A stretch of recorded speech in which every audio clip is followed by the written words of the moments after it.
Dennis, I know Yeah, that you've been really busy speaking at a conference in Portugal recently about migration and health.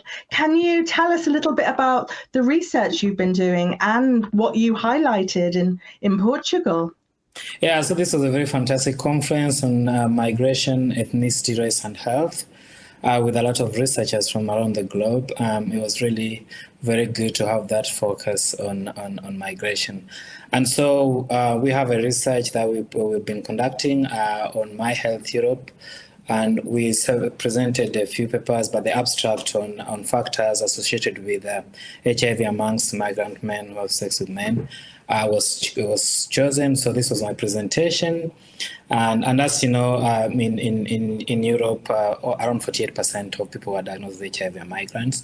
So this particular one was focusing on the work we've done over the past 2 years, testing migrants, of which men who have sex with men were around 74 who were diagnosed out of 113 that were tested.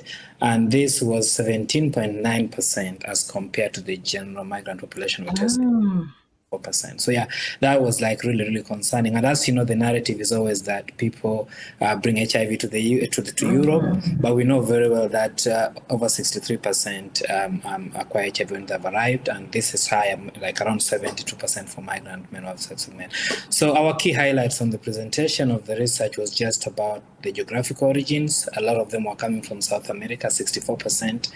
We were looking at barriers and vulnerabilities, where we discovered that many are involved in transactional sex work.